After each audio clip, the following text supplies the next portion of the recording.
Итак, в Башкортостане завершился фестиваль воздухоплавания «Самрау». Это было... Все видели эту красотищу. Да, это было нереально зрелищно, классно, круто. А у нас в гостях организатор фестиваля Иная Ядренкина. Иная, доброе утро. Доброе утро. Что вот эта вот хрупкая, маленькая девушка, организатор этого масштабного воздухоплавательного фестиваля. Конечно же, я там не одна. Я бы с удовольствием позвала в студию наших братьев Руслана и Радмира Кельмаматовой, которые отвечают за безопасность, за все полеты, за приглашение участников. Но они прямо сейчас летят где-то в районе Шакши.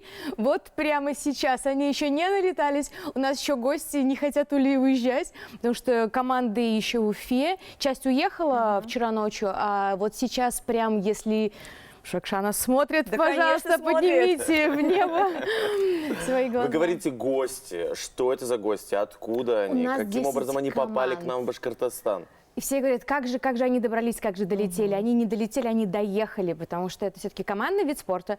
Люди перемещаются на таких специальных машинах с прицепами. Они все очень классно брендированы, у них у всех воздушные шарики, они все вот, даже татуировки воздушных шаров, это просто потрясающе. Это фанаты своего Это дела. не просто фанаты, мне кажется, это просто сумасшедшие люди, вот в хорошем смысле слова. Они приезжают с семьями, потому что это семейный подряд, и, ну, поскольку фестиваль длится, например, неделю, невозможно взять и оставить, например, там, детей, да? Да. И у нас есть мама из Истры, это Московская область, с 3 детьми, которая приехала, ну, практически с грудничком.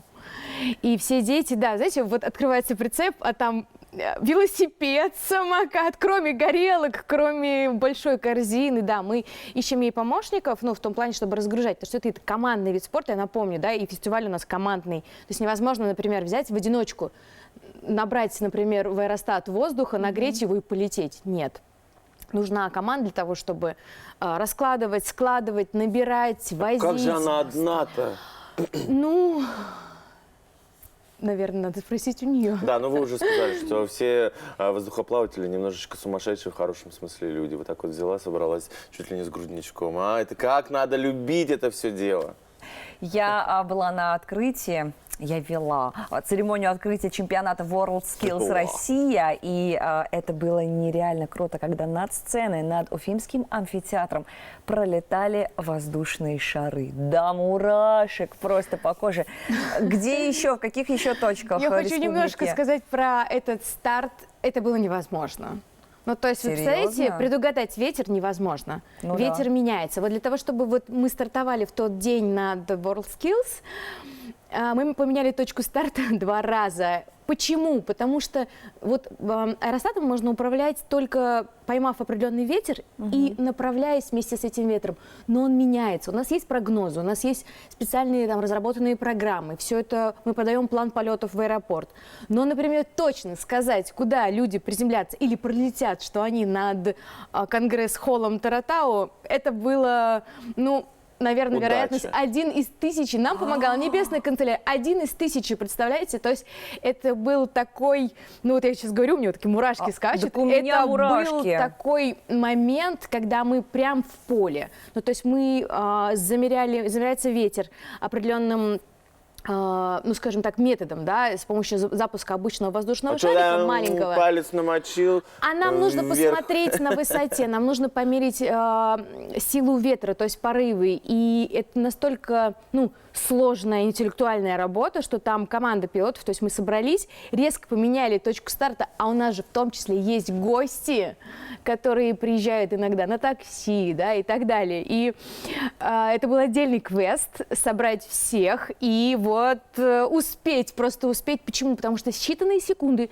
например, ребята улетели, вот как раз мама 3 детей, но она вот, например, в тот момент не полетела. Почему?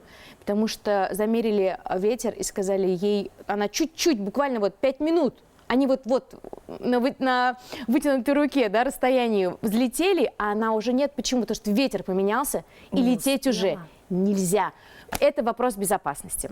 У нас были гости, блогеры, журналисты расстроились, но безопасность превыше всего. А сколько команд всего было? 10. 10 команд, то есть 10 шаров. воздушных шаров. Смотрите, да, аэростатов у нас 10, они иногда меняются. Вот, например, вчера у нас потрясающий просто 12 человек вместимость, большой Мишка из Йошкар-Олы. До этого он летал на другом аэростате, а у них еще есть запас, но пилот один. И вот вчера мы над Шиханом полетали на громаднейшем просто аэростате. Класс. Мишка это... Мишка это медведь такой. Да, я просто думаю, у нас, кстати, Мишка, очень может много... быть, пилоты. Да, у нас очень много Михаилов в гости приходят, нам говорят, Михаила бы найти, а у меня их 5. Ну, я утрирую, я не знаю, 3-5, но в общем это просто Сергей, Михаил из Сочи, Нижний Новгород, Москва, Йошкар-Ола, Кстати, география. Набережные Челны, Истра, Тюмень, Самара. То есть ребята из таких разных городов приезжают на машинах. Даже сколько нужно ехать, представляете? Круто. Но я видел вот это невероятное количество шариков, мне их хочется назвать шариков. Такая мини-Каппадокия у нас в Башкортостане. Я, кстати, купила билет В Каппадокию? Вау. Для того, что... Маленький лайфхак. Для того, чтобы вот утром вставать, да, вот мы вчера провожали людей в час ночи, сейчас они уже летят, и вообще мы спали по 3-5 часов. Для того, чтобы вот так вот вкладываться, нужна какая-то морковка. И помимо морковок, вот самих полетов, я не всегда успеваю, не всегда есть место в корзине, но я прям вот в воскресенье вечером я купила билет в Каппадокию, чтобы вот там тоже полетать. Насладиться. Я просто была, я знаю, что вас ждет. Это нереально круто. Были вы еще и в Белорецке. Мы сначала прилетели на закатный Уфой в понедельник. Во вторник мы 2 раза пытались. Представляете, попытка, это не просто попытка, ну там постояли, да, подумали. Это мы приехали в Ихлебинино, разложили аэростаты, подняли их. Послушали ветер, сложили обратно. Уехали из Ахлебинина в Уфу. На пляже Солнечный вечером снова разложились, сложились. Потому что безопасность превыше всего. А в среду мы летели вот над Конгресс-холлом. В четверг мы уже были в Белорецке. В пятницу мы летали в горном районе Каги. Это просто вот один из самых красивейших для меня полетов.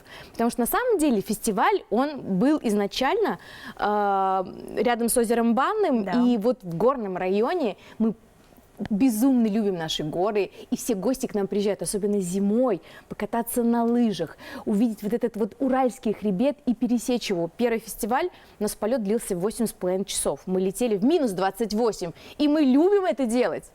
8 часов, то есть топлива хватает на такое длительное? Да, я летела вот 8,5 часов. Иная, фестиваль проходит ежегодно, насколько я понимаю, и мы искренне надеемся, что... Шариков будет больше, как минимум. Да, Вот на количество что мы надеемся. аэростатов будет расти с каждым разом. В прошлом году было 14. И он Шаров. был международный. У нас Вау. был пилот на Ири из Армении, и из Казахстана ребята были. Вы говорите, что вы и зимой летали, то есть велика вероятность, что фестиваль Это мы фестиваль увидим... зимний. Вот он прям зимний. Это прям такой экстрим, и ребята приезжают, потому что фестивалей по России очень много, они разные. Но ребята приезжают вот на такую изюминку. Мороз, горы, горнолыжка и, как ведут себя аэростаты в горах, никто точно не может предугадать. Почему? Потому что разные потоки над вершинами, у вершин, в долинах, и все это тоже невозможно представить. Это спортивный азарт. Но у нас все без происшествий, у нас все, как вы говорите, Да, кстати. безопасность. Все жив-здоровы. Вы знаете, это, мне кажется, один из самых безопасных видов транспорта воздушного, потому что я работала на аэродроме, например, малой авиации, да, где вот сверхлегкие, даже не сколько самолеты, там просто летательные аппараты. Вот. На воздушном шаре кардинально другая ситуация. Там можно вот прям трогать воздух, он такой, знаете, как вата. А когда еще снежинки разворачиваются, наверх летят, и ты летишь, у тебя радужная вот такая вот вокруг тебя, гало называется, оболочка в облаке. И вообще ощущение просто какого-то потрясающего волшебства вокруг тебя. Как же вы вкусно рассказываете, господи. Хочу быть участником следующего Абсолютно. фестиваля воздухоплавания Самрау. Иная Ядрёнкина, организатор, один из организаторов этого классного мероприятия. Спасибо огромное всем, пожалуйста, причастным к этому событию. От нас огромный привет. Вашим от Ждем наших, как говорится. зимой, смотрим в небо. И вот так вот пальцы Я скрестив. заразила вас вот? Да, Абсолютно, абсолютно. Вот я пальцы скрестив просто все это время буду сидеть, чтобы и с ветром все было хорошо, там безопасно. В общем, я жду, мы ждем. Это зрелищно. Да. Понедельник, классный день. Надеемся, что нам удалось зарядить вас своим хорошим настроением. Дальше больше, а впрочем, Как всегда. Да.